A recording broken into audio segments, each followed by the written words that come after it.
Good afternoon, everybody. Well, guess who's back? Back again.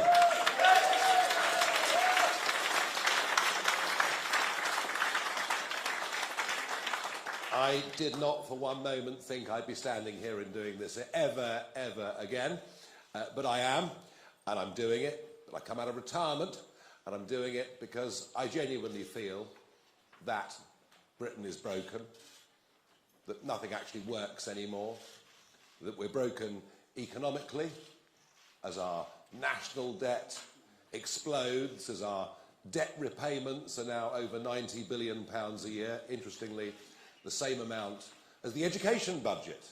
But of course it's that generation that are going to have to pay for all of our mistakes for years to come. I feel increasingly we're broken socially, and it doesn't matter what crime statistics the government quotes at us, we all feel less safe on our streets. And I think we've reached a point now where most crime even goes unreported. And I'm in absolutely no doubt that we are in decline culturally. We've begun to forget who we are, what our history is, what we stand for. We've put up with the minds of our children from a young age right through university, frankly, being poisoned about what this country is and what it represents. And all of this would be manageable if there were some clear political solutions.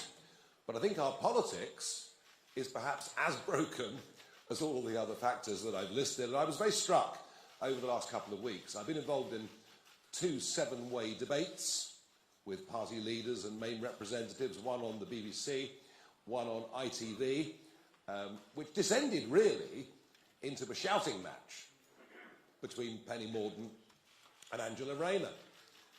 And yet, when you listen to what they were arguing over, it seemed to me that the more they argued, the more they seemed the same. We're going through a breakdown of trust in politics, where manifestos, one after another, can keep making the same promises, and no one believes now, frankly, a word that they say, which is why today, specifically, is not a manifesto launch. Because if I say to you, manifesto, your immediate word association is lie, and that is, I think, wholly unsurprising. There are also many millions of people out there, not just disappointed over manifestos, but a lot of Brexit voters, millions of Brexit voters out there, genuinely disappointed. They believe that by voting for Brexit, and actually the reason we saw the turnout on the scale that we did, is that we'd actually get a grip on mass migration into Britain. We'd get back proper control of our borders, and none of that's happened. In fact, the very opposite has happened. So there are feelings of disenchantment there as well. They, of course, also run through our millions of small businesses who thought, well, at least the regulations, at least the rules will get easier. Some people say to me, well, Nigel, that's a failure of Brexit. Oh, no, it isn't. It's a failure of a sovereign government to implement the will of the people and, indeed, its own manifesto. And I also think there's a complete lack of leadership. I'm not, going to say personally abusive things about Keir Starmer or Rishi Sunak. I'll leave that to the rest of the establishment to be rude about me, because I couldn't care less. It doesn't matter. I'm pretty used to it. I've even got used to people throwing things at me, but there we are. But there is a lack of leadership. People actually need some sense of being inspired, some sense of believing there's somebody up at the front that believes in what they say, says what they believe, and is going to show a way forward for the country. And I don't believe we have any of that either. So I've come back into this because I think there is now the most enormous gap that exists between the two big Westminster parties. And I say Westminster because it is very much Westminster and Oxford University thinking that dominates these parties. A huge gap between that and the conversations that I hear being had by families and people around the rest of the country. I could see it before the Brexit referendum. I could see this huge gap between our political class and the people. And the Brexit result, the shock of that result, showed us that it existed. I now believe that gap to be even bigger than it was before that referendum back in June 2016. So we've chosen to launch our contract with you.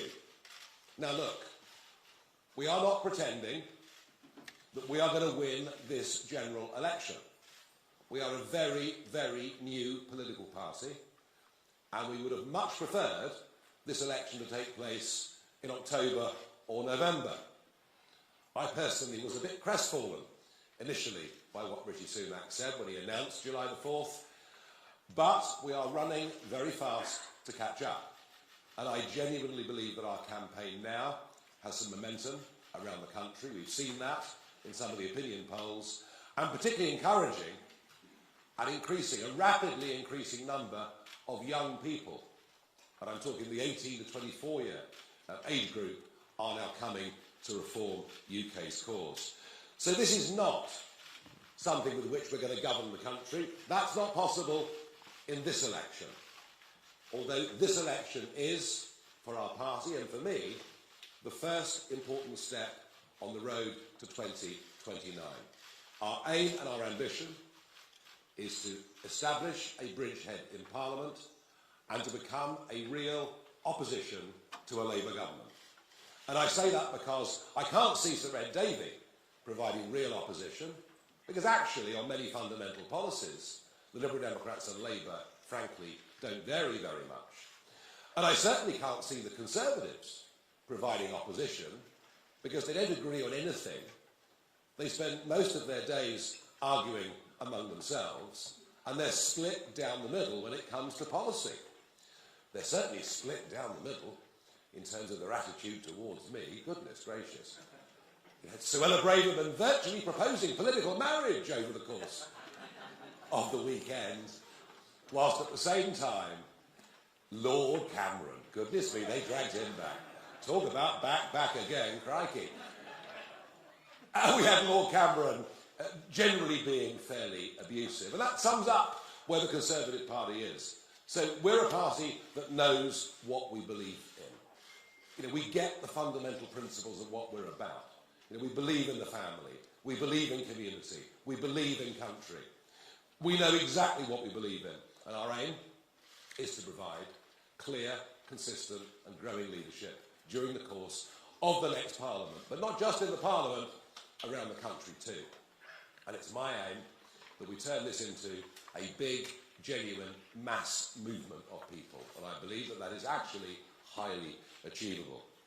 So we've chosen to launch our contract in Wales, which seems highly, highly appropriate. After all, Labour have been in power here since 1997.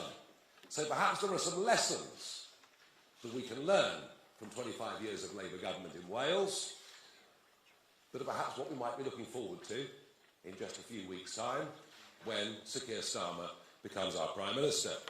In Wales, taxes are higher. Yes, they are. Council tax is higher, on average about £500 per median property, than it is in England. Interesting, isn't it, that when the question is being asked of Starmer and others on council tax in England, they precious little to say. So the people in Wales pay more taxes, and spending per capita is higher in Wales than it is in England. There's more money being spent on you, on public services, than there is on the other side of the bridge. And it's interesting to think, isn't it, in those debates I've been in, all anybody seems to talk about is more investment in the NHS, more investment in our public services, by which they really mean they're going to spend more of your taxes. And perhaps that wouldn't matter if it led to better delivery. But the figures in Wales are truly astonishing. Gareth talked about this just a moment ago.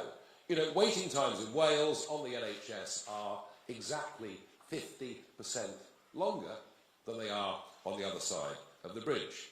Education, which has drifted in Wales rapidly in a leftward PC woke direction. And if you just look at the OECD tables on English, mathematics, any subject you like, you'll see that Wales has fallen further behind England. Not personally that I believe England's very good. And a Labour government in Wales reduces your freedoms, reduces your choices, ends right to buy and many other schemes which damage aspiration, particularly for young people who want to get on. And of course, the crowning glory of 25 years of Welsh government in Wales, the imposition of 20-mile-per-hour speed limits. Well, it led, didn't it, to one of the most astonishing petitions you've ever seen. The percentage of Welsh people that signed that petition. Well, I mean, I've never seen a petition actually quite like it, although, of course, we're rather used to all of that with UNES and Mr Khan up at the other end of the country in London. So it gives us some idea that in terms of outright policy, Labour's not very different to the Conservatives. It's just more incompetent. It just wastes even more money than Conservative governments do. But here's the point about things going so badly wrong in Wales over 25 years. There's been no proper, clear, consistent opposition voice. Frankly, the Conservatives in the Senate have been feeble, to say the very least. And that is the argument. Wales really gives us the perfect example of what I'm talking about. We need to have good, strong opposition that can mobilise people in very, very large numbers. So we know what we stand for, we know what we're for. We're for controlled borders, we're for promoting genuine economic growth. We're for helping the little guy. You know, millions of men and women out there trying to get on, trying to do their own thing, and yet a Labour and Conservative party that only ever listen to the giant global corporates. We're about trying to restore some trust in politics. You might dislike what we say. You might not want to vote for what we say, but at least we do say what we mean. And we want to have an absolutely radical rethink of the way in which our public services are run. And yes, that does include the National Health Service. It's been very, very difficult to have any conversation about the NHS over the course of the 25 years that I've been involved in politics without someone pointing and screaming, you want to privatise it. All we want is an NHS that is free at the point of delivery that actually works. And how we get there, frankly, I don't think most people could give a damn about. So they're the things that we're going for. And of course we would like the state to take far less of our money than it's currently doing, and will go on taking more and more, I'm sure. I've said from the start, this should be the immigration election. I have no doubt about that. I think the population explosion, the impact that it's had on people's lives, is the dominant issue. How can you discuss NHS waiting lists without discussing the fact that the population has risen by 6 million people since David Cameron came to power back in 2010?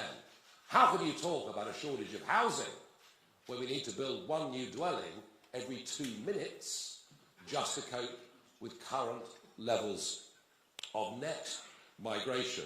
How can you talk about any of these things? So we believe this is what we should be talking about. But of course the others would rather not discuss it.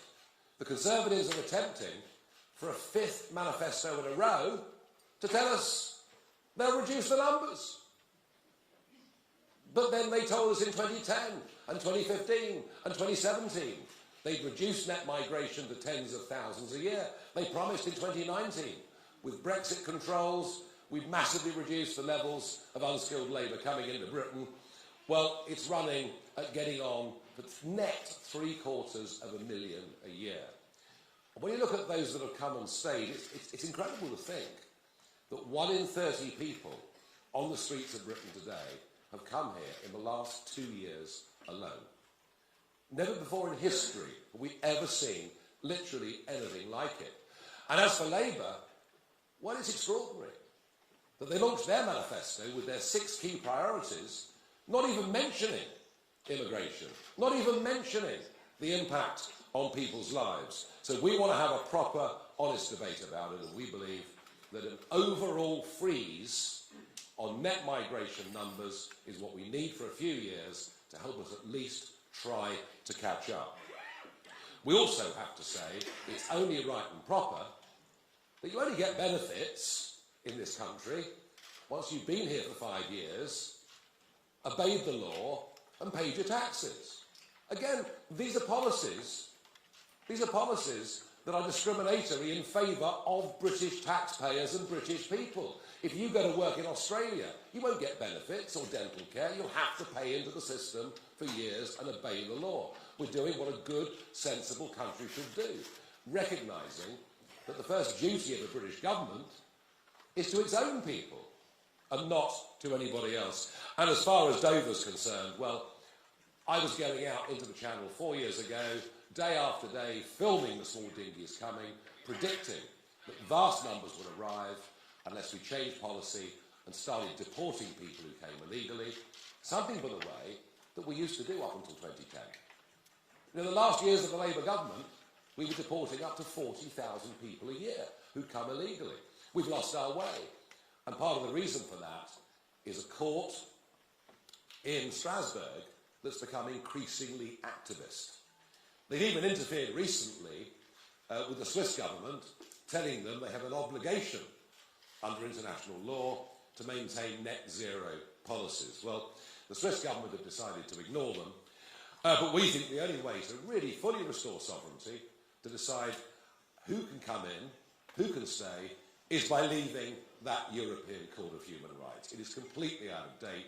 It's not serving the purpose for which we signed up to back over 70 years ago. But of course, this all leads on to the cost of living crisis. Rents are up by, on average, 20 to 25% across the whole UK since 2021 alone. Is it any wonder, with an exploding population, that rents are going up? So a freeze on the overall numbers would at least begin to reduce the pressure. And of course, one of the biggest bills that families face, and the lower your overall income is, the bigger this particular bill matters, it's energy. It's energy. It's whether you're filling your car or whether you're paying for your heating. And we have been following net zero policies, championed by Mrs May, enthusiastically embraced by Boris Johnson, and now being virtually copied by the Labour Party. We're pursuing net zero policies that are self-destructive. Just look at what it's doing to industry. What's happening to steel making in South Wales? It's going. But somehow government thinks that's good because we reduce the amount of carbon dioxide that we emit. But we don't. We just export the production of that CO2 as the goods are made somewhere else. In this case, I'm particularly talking about primary, not secondary steel. And then we import the goods back into our country. So we want to get rid of the subsidies that are paid to green energy companies by loading taxes on the electricity bills of everybody in this country, and we've been doing this now for the best part of 20 years. But we also have to try and find out a way that people can be better off. National government, opposition, much of the media seems to want to bow down to the god of GDP. Our gross domestic product rose last year. Isn't that great? Well, if you massively increase the population, it's perhaps not surprising, with more people, that the overall size of the economy would grow. But here's the key. Coinciding with record levels of migration into Britain, we have now seen 6 consecutive quarters of GDP per head falling. We're getting poorer. The mass import of cheap, unskilled foreign labour may work for your big multinational company who want as cheap a labour as possible and couldn't give a damn about the social consequences, but it's not working. And we very much want to be a party that is on the side of working people. And that is why I think this is perhaps the most transformative thing in this document, which, by the way, has been so excellently worked on for months and produced by Richard Tice. He deserves the credit for this, not me. I'm a Johnny-come-lately when it comes to this document. But I think the most innovative thing, policy that we've put out in here, is to raise the level at which people start paying tax to £20,000 a year. Why? Well, number one, it would take 7 million people out of the tax system altogether. A devilishly complicated tax system.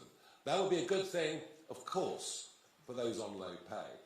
Be a good thing for many pensioners, who, if they have a small private income, supplementing their state income, are being dragged into the tax system. Not a very good policy for local accountants, obviously, because they love the complexity. Not a good policy for civil servants, because we could probably get rid of a few with a mass simplification like this, but also a huge incentive, a massive incentive to get people back to work. And I'll talk a little bit more about that right at the end.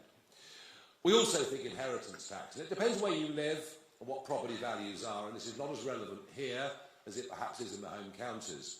But, you know, an average semi-detached house in South London is now, when the parents die, attracting, you know, inheritance tax. This was never designed for people in the middle. It was always designed for those at the upper income scale. So we go to £2 million on an estate before anybody paid inheritance tax. So simplification matters to us. But it's wealth creation. You know, Labour have launched their manifesto talking about wealth creation. But I didn't see a single thing in there that would create wealth. And that is because our political class is stuck in the global corporate mindset. I saw this in 20 years in Brussels, where it was the influence of big businesses with their lobby that dominated the way, totally dominated the way that politicians thought. This sort of unholy triumvirate, if you like, of big business, big banks and big politics. And we genuinely are on the side of the 5.5 million men and women out there running their own small companies, acting as sole traders, who feel government is their enemy. And it's their enemy whatever the colour of the rosette. Just look at these crazy IR35 rules. How difficult they've made it for self-employed people right across the United Kingdom. Think about what they did to corporation tax last year, putting it up by 30%, and being surprised that many small and medium businesses now don't have as much capital, perhaps, to reinvest, or as much incentive to make profit as they had before. And the other group of people who feel betrayed by the lack of Brexit delivery, there's the broader population who voted for lower numbers, but there's the business community, who genuinely thought and hoped that by getting rid, by streamlining so many European Union rules, that their lives would get easier. They haven't. They haven't. The government blames COVID. Because of COVID, we couldn't do these things. Well, I would argue they didn't have to lock us down repeatedly. Once was probably more than enough. But we have not. And you know, Rishi Sunak and others promised they'd get rid of thousands of EU laws. They simply haven't done it. And actually, in some sectors, the regulatory authorities in Britain have made life for men and women running small businesses even harder than it was during the time of EU membership. So we believe that genuine economic growth doesn't come from half a dozen giant multinationals. It comes from the simultaneous actions of hundreds of thousands of people, millions of people, deciding they're going to have a go. And of course, these people don't benefit on holiday pay, they don't benefit on sickness pay. These actually, really, economically, these men and women are the heroes of the country. They deserve encouragement, and the more people that do it, the greater the wealth that we will create. And we need wealth. Of course we need wealth. And one of the areas where we need to spend money is defence. I can't think the world has been in a more perilous place at any point in my lifetime. I was born after the Cuban Missile Crisis, just to clarify. Only just. And frankly, this balmy idea of saying we're going back to national service. Oh, no, we're not. All we're going to do is take 30,000 young people and at vast expense give them a year's training. What we ought to be doing is saying, look, there were 100,000 people in the army in 2010. There are 72,000 people in the army now. Let's not recruit 30,000 part-timers. Let's actually recruit 30,000 people full-time to be in the services, and a similar principle, of course, would apply across the Navy and the Air Force.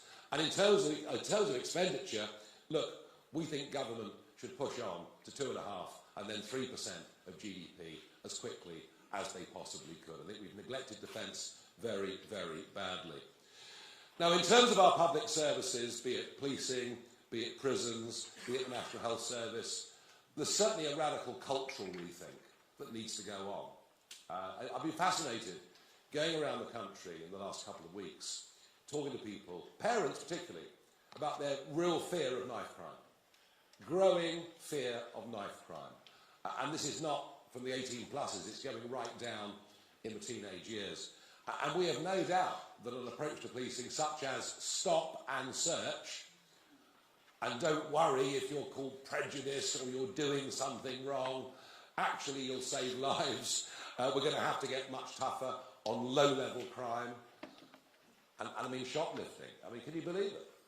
You could all go out and shoplift. It's fine. Up to £200 you can nick and no one's going to prosecute you. So I think a different approach culturally across crime and policing. And with the big one, the NHS. Look, what we are going to campaign for is a genuine radical rethink. You know, we all grew up loving the NHS, being deeply grateful to the NHS. It was there and a fantastic thing. And I've been trying to make many of these arguments, actually, I've been trying to make for well over a decade, that we have to have a rethink. And I think perhaps back in 2015, when I led a different party in a general election, perhaps I was just a bit ahead of the curve. Perhaps I was saying things that people didn't want to listen to. But I get the sense that they are listening now. We are not getting bang for our buck, and there's a growing level of disenchantment that the health service simply isn't fit for purpose in the way that it, and not just the way that it used to be, the way that we want it to be. So let's look at other funding models. Let's look at how the French do it. Let's be radical in our thinking. And my final point's on benefits. Now, it's quite easy for those in work and working damn hard to say lazy scroungers on benefits. It's the sort of conversation you hear in the pub. But actually, there are a lot of people on benefits who do not want to be on benefits. They want to go back to work. But the system massively disincentivises this. Because if they work for more than 16 hours a week, they start to lose the benefits, and they'll lose more benefits than they'll earn in going out and getting money. There is a trap, a benefits trap. And that isn't good for people economically, and it certainly isn't good for people psychologically. And that is where raising the level at which we start paying tax to £20,000 a year really, really matters. This is something that would make work pay.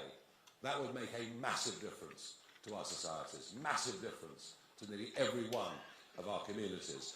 And of course, for those on benefits, who see it as a holiday, quite extraordinary, isn't it? That you could have an online consultation and be signed off on the sick with depression. And that, by the way, I'm not knocking those that genuinely have mental health issues. Of course I'm not. But what I am saying, it's ludicrous that that can happen with an online consultation. And we want to make it clear that for people that are thought to be fit and able-bodied, once they've had 2 offers of a job, if they don't take one of those jobs, they lose their benefits. And I think, again, that is something that working people would agree with. That outlines the broad principles of our contract. As a party, we're unashamedly patriotic. As a party, we believe that British history is a great thing and should be taught properly and with fairness and with balance. But as a party, we're radical. We're radical in terms of the way we want to change public services. We're radical in terms of the way the education system in this country needs to operate. We're radical in terms of our simplification of the tax system. We're radical in terms of our view on issues such as the electoral system, the House of Lords, our right to a referendum. And you can be both. You can be traditional and radical at the same time. because we're proud of who we are, but we feel at the moment politics and government isn't fit for purpose. We want real, genuine change to give us a better, brighter and stronger future. And I promise you all, this is step one. Our real ambition is the 2029 general election. But this is our first big push. I've been back in this job for a couple of weeks. I sense we're doing really rather well. Thank you. Now, thank you.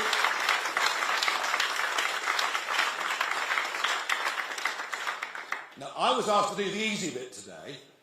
I was asked to give you the vision. I'm Mr. Nice today. Mr. Nasty is Richard Tice today, who's going to tell you what taxes are going to go up and where the savings are going to come from. Richard, thank you.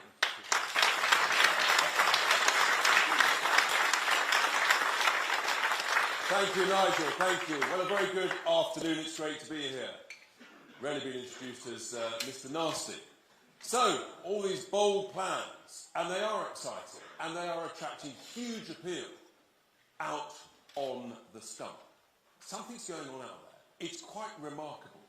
Word is spreading about Reform UK, and as Nigel just touched on, some of these key policies are really gaining ground. So how do we pay for them? Well, I talked about some of it last week, last Monday. But here's the thing. Lots of people in the media say, oh, it's unfunded tax cuts. No, let's get this real. It's unfunded spending. That's what's got us into a right pickle. Our fiscal deficit in the last year to April, no one talks about it. We spent about 120 billion more than we earned. There's a few key big things here.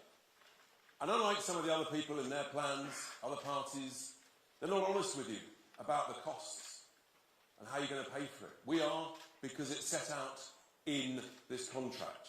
So last week, I spoke about this issue of the Bank of England paying your taxpayers' cash on all the money that was printed.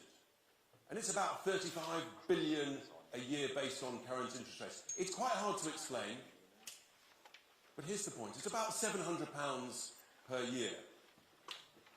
You know you're making progress when within 2 hours of finishing that press conference last week, I was attacked by none other than the lobby group for the big banks, the vested interests, who seem to think that they have a right, the big banks, to make big profits on the money that was printed to save them going bust. Really? Let me repeat. We are the real party on the side of the workers, not the Labour Party, what I call the cafe latte Labour Party, that's on the side of big business. So that's the first thing. When they printed all this money, they didn't tell us that when interest rates went back up, it would cost us an absolute fortune transferring our money to the big city banks. They didn't tell us that, but that's what's happened. Unfunded spending. The second big item, of course, is the cost of net zero. So when Theresa May had a 90-minute debate back in, I think it was 2019, 90 minutes to sign up to net zero, put it in legislation, no one said, well, hang on, how much is this going to cost? What's the spending? The truth is, even if they had that debate, they wouldn't have had a clue. You've got people like the Climate Change Committee saying it's 1.2 billion. You've got the OBR saying it's 1.4 billion. You've got the National Grid, perhaps being a little bit more honest, saying it's 3 trillion. Sorry, those are trillion numbers. The numbers are so big. 1.2 trillion, 1.4 trillion. The National Grid says it's 3 trillion. Impossible to work out what that means. 3 trillion? I mean, is it 100,000 per household? No one talked about this spending, the cost to get there. Apparently it's going to save the planet and therefore the cost is irrelevant. Really? This is real money. This is real cash. And it's all of our cash. And apparently it's going to be good for the environment. Well, where I'm campaigning to be elected, one of the big debates is the implications, the consequences which is happening now all over the country, of this drive towards offshore renewable energy, but you've got to transmit that electricity. How are we going to transmit it? Oh, I know. Big 50-metre pylons going hundreds of miles across the English countryside. How's that good for our environment? And who's going to pay for it? So all of those who voted for this, they didn't tell us that, did they? They didn't tell us how much it would cost and how much it would blight the English countryside, our environment. How's that good for the environment? We reckon that if you scrap net zero, then the saving to the taxpayer every year for the next 25 years would be in the order of £30 billion per year. What is that? That's about £600 per adult. That's what that is. 600 quid per adult. So 1,200 quid for a two-person household every year, after tax. This is real money, it's your money, and they didn't tell you. They deliberately misled the British people about the cost implications of net zero. And as Nigel quite rightly said, all you're doing, you're not reducing global CO2, you're just shipping it somewhere else. And we're the mugs that are paying for it. And it's got to stop. And we're the only party that has the courage to say, this is unfunded spending, it's costing us a fortune, it's not going to save the planet, and it's got to stop. 30 billion a year. Now the third big item, and again some of the press will attack us, one of the mainstream broadcast journals, newspapers this morning tried to do an analysis of some of these costs. The thing was though, because they didn't want to actually tell us the truth about these numbers, they just talked about in generalities. But we all know taxes have gone up to record levels, and yet the quality of the outcomes of public services has declined. That can only mean that we're spending money badly. If taxes had gone up and the quality of public services had improved no end and waiting lists had dropped to zero, you might say, well, money's being spent well. So when I talk about waste in public services, waste in public spending, particularly in things like the NHS, I always get contacted within a couple of days by nurses, anaesthetists, surgeons, doctors who say, Richard, thank heavens, someone is actually telling it as it is. The waste is everywhere. It's extraordinary. And I've got a very simple slogan. It's what we do in business. And we come from the world of business. We're fixers, we're sorters, we're doers, we make things happen. It's very simple. You've got to cut out the waste from the back office and invest it in the front office. That's how you grow a business. That's how you improve the surplus that you make. That's how you improve the quality of your product. And that's what we've got to do with the public sector. Instead, we learn that since about 2019, there's an extra 600,000 people working in the public sector, but productivity's gone down. So we have to be honest with people. And in the same way that all of us struggling with our bills at home, we're saying, well, I've got to save 5 quid in 100. But you've still got to pay the bills, the rent, the mortgage, the food. So you've got to buy more wisely.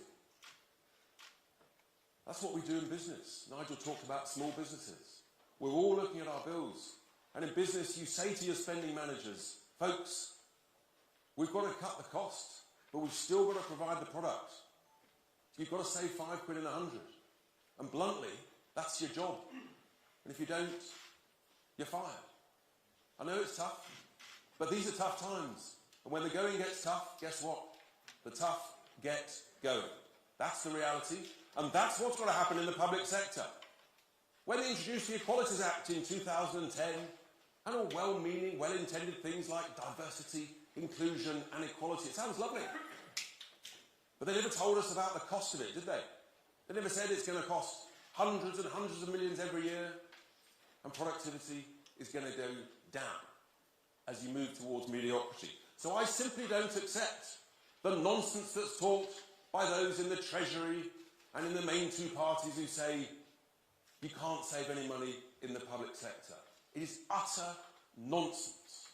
We know it's nonsense because of those extra 600,000 people. We know it's nonsense because the size of the cake that Nigel's talked about in the NHS, it's up to about 11% of the size of the cake, and yet waiting lists have gone down.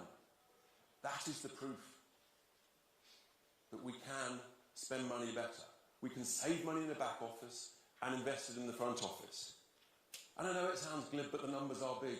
But if you save 5 quid in 100 in wasteful public sector spending, everywhere, the quangos, the commissions, the local authorities, the government departments, it soon adds up. It's 50 billion quid, plus or minus. These are big numbers. Per adult, it's about £1,000 a head. This is real cash with which we can completely transform the way we run our economy, and as Nigel touched on, the tax cuts, in order that actually we can make work pay, we can make businesses grow, we can encourage risk-taking. Let's remember, the biggest risk in life is never taking one. That's what small business folk do. Those are the big savings. On top of that, if we get 1 million people off benefits back into work, there's huge billions of savings. Oh, not a bugbear of ours, HS2. I mean, the Prime Minister scrapped the top end. Prime Minister, well, if you're going to do a job, for heaven's sake, just do it properly. Just scrap the rest of it. Billions more there. Foreign aid. We know there's huge amounts of waste in foreign aid. We could reduce the amount we spend on foreign aid, saving another 6 billion or so every year. These are huge savings. This is a completely different way of running our economy. I believe it's achievable. We know it's achievable. That's why we put this forward. And we know the current status quo, the main two parties tinkering at the edges, there's no growth. You can't tax your way out of this crisis. We've got to grow our way out of this crisis. And this, folks, is how you pay for it. We've got to stop paying the interest on the printed money. We've got to scrap net zero. And we've got to cut out the waste in the back office of the public sector and invest it in the front line. If we do these things, then we can make this country grow again. We can afford to invest where we need to invest in growth, in tax cuts, in defence, and all the other things in this great contract. So I commend this to you. Reform UK commends this to you. This is how we pay for it. It can be done. No one's saying it's easy. Truth is, life isn't easy. But if you're not prepared to get tough with wasteful spending, then we are heading towards a very bad place. That's what we're about. That's what Reform UK is about. And that's why Reform UK is going up in the polls. Word is spreading. People love common sense policies and a common sense approach to what we do. I commend this contract to you. Thank you very much.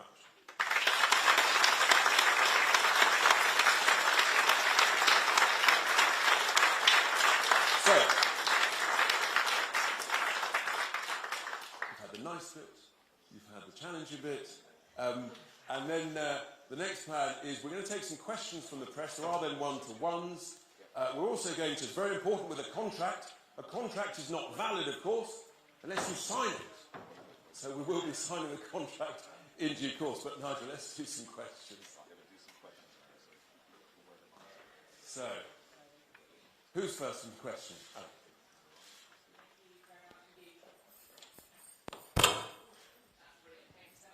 Hello, Mr. Farage, Mr. Tice, Alex Forsyth, BBC News. You've got 24 pages here. You talked about the costings, you talked about the spendings, but some of the stuff in here, a freeze on immigration, NHS waiting lists down to 0, more police officers. You accuse other parties of broken promises, but isn't this really a list of unrealistic promises, a wish list rather than a serious plan? Are you doing what you accuse others of, which is chucking out a whole lot of things that sound popular and hope you get votes that you never plan to deliver on? It is a promise. This is what we're going to campaign for over the course of the next 5 years. These are the principles, these are the issues. Richard talked about the way we can pay for things, but this is what we're going to campaign for. I said at the very start, we are not going to be in government this time round. But we are going to provide a voice of opposition, and this outlines where we're going to challenge Labour. On many of these things that we're discussing in this document, I mean, Labour don't even want to talk about these issues. So we've laid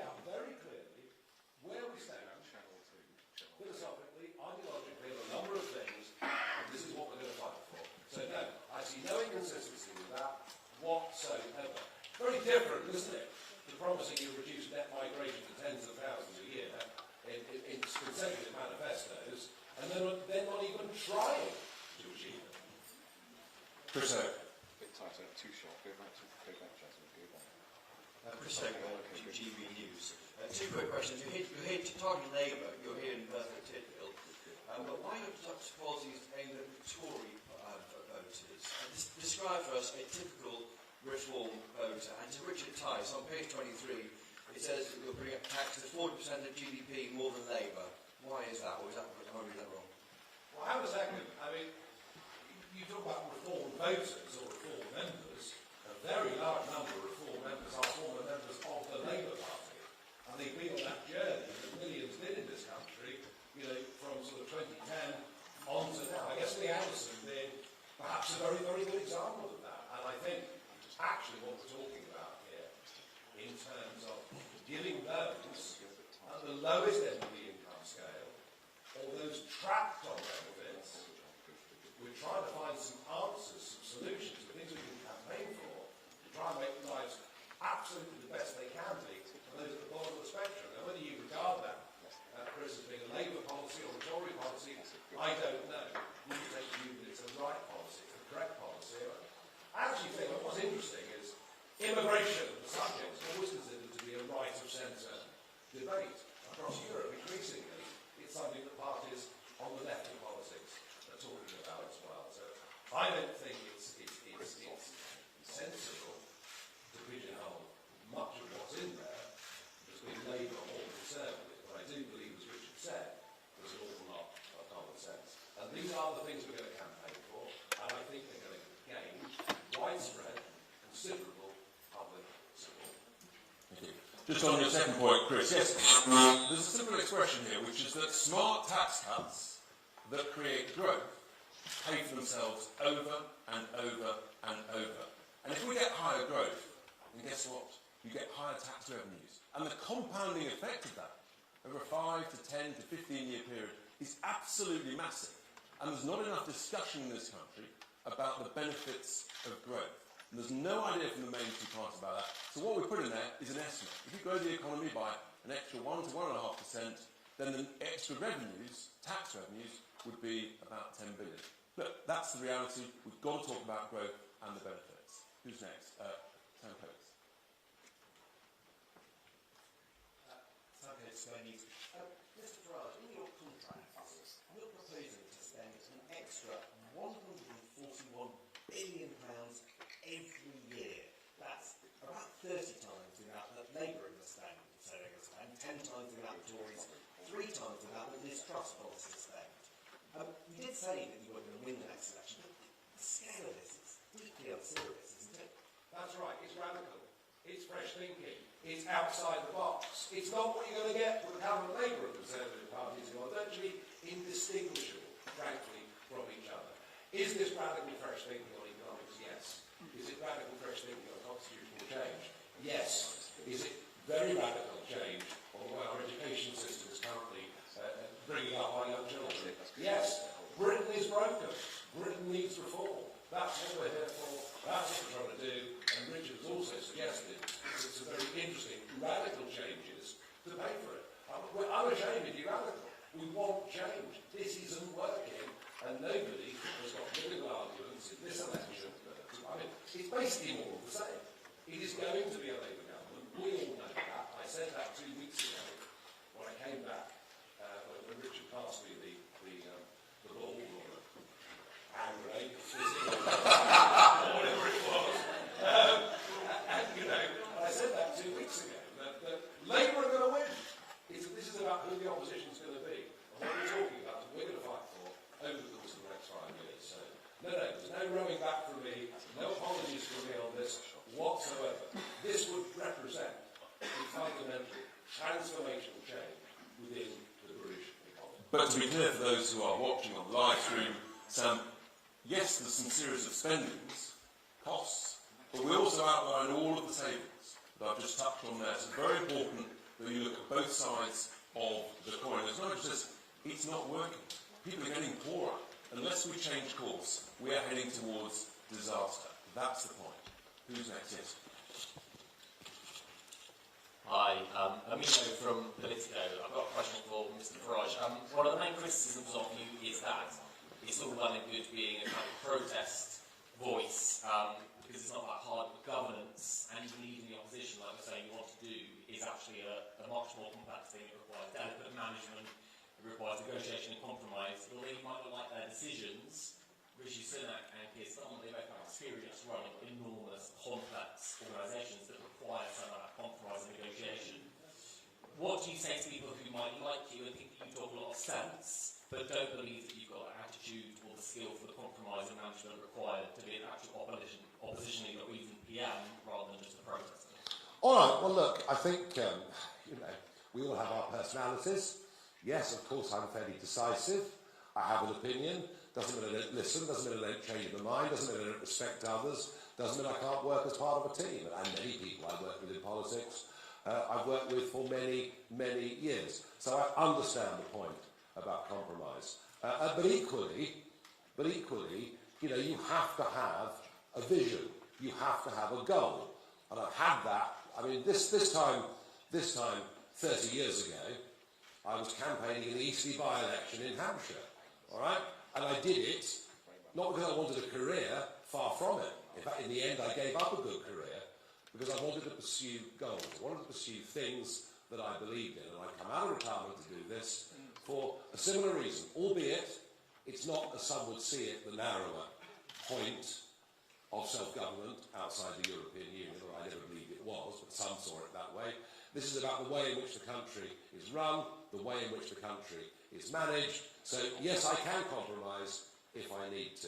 But I also think I've had some long-term views of politics, of society that have been right.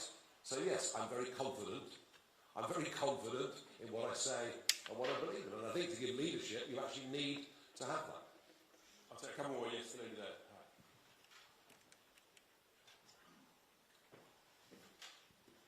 Hi, Catherine Jones from S4C. You're here today in one of the world's most deprived areas. Are you giving people here hope at this election, or is it just a list of things to hate, from immigration to devolution? That question is very closely linked to the previous question. In this sense, this is not a protest document. This is not a protest vote. And it's been a common misconception with all the campaigns that I've run over the years. I remember sort of in 2011, 12, 13, every by-election we hear, well, that was a shock result. A shock result for UKIP. The protest vote is growing.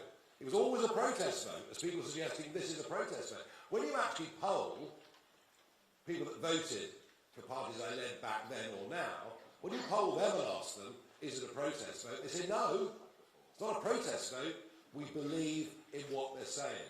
We think they've got positive policy solutions for the future. So yes, of course, we're in an area that has done relatively badly compared to many others, and we genuinely believe the biggest beneficiaries of the ideas we're outlining here will be people, and I repeat the point, trapped on benefits who don't want to be there, or on low incomes, or with energy bills that they're struggling to pay. There is a lot more here, far more here, for those at the lowest end of the income scale than there is for anybody else.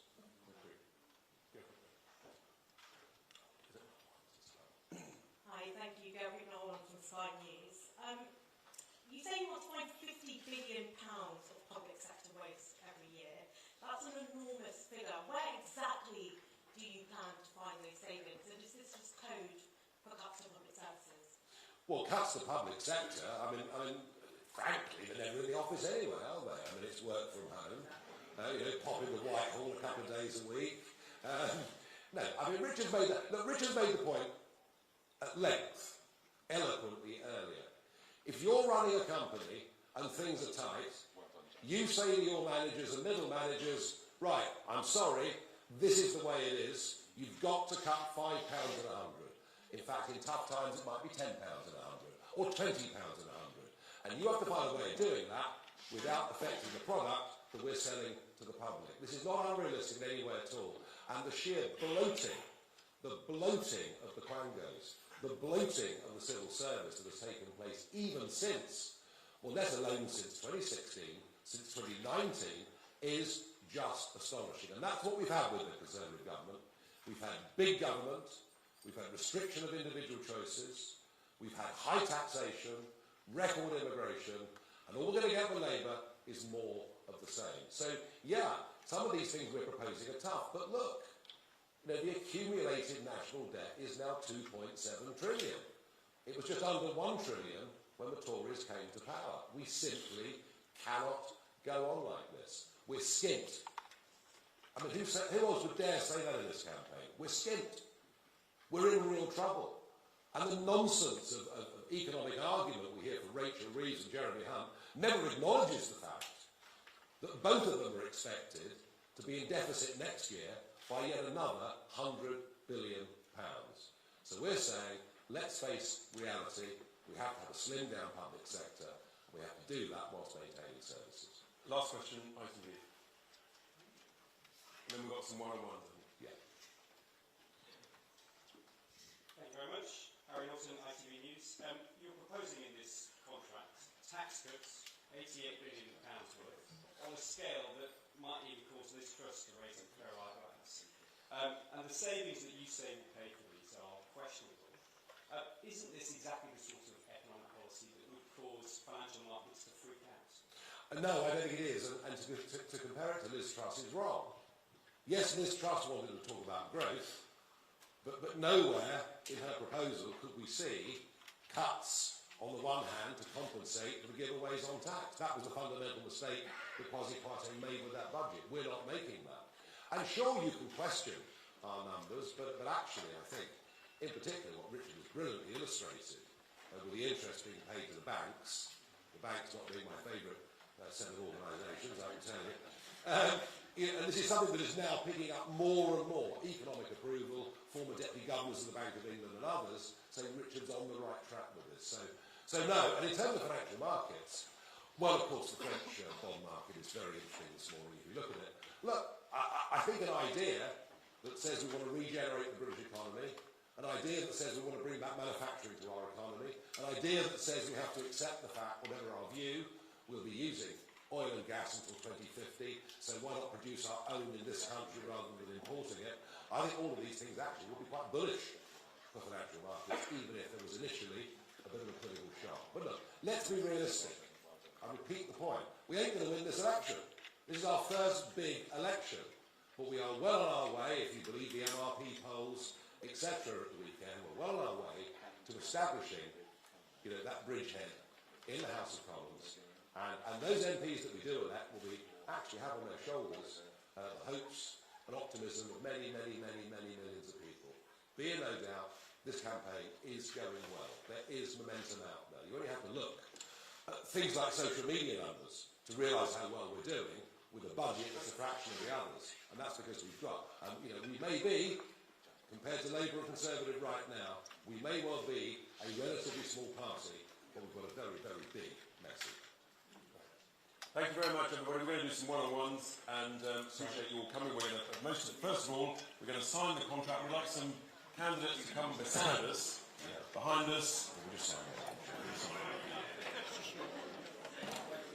Come and get some candidates behind. Come behind. That'd be great. Yeah. Have we got a Sharpie? Oh, I've got some. Okay. That's all we got. That's all we got. All right. Yeah, that's how we go. No, it doesn't work. The guild, smile the guild.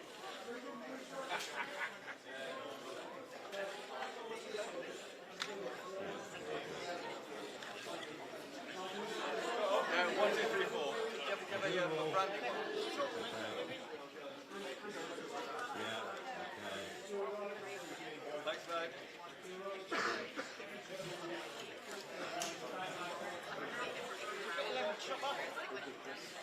Hey, Wayne, what's that?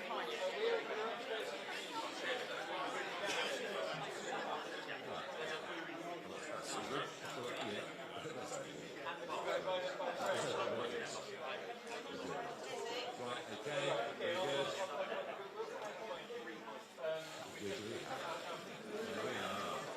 guy with the wiggly hand gets it, doesn't he? You know? Great stuff. Very Well good. done. Thank you. Yes, yes, yes. Well done, nice to see you. Oh, yeah.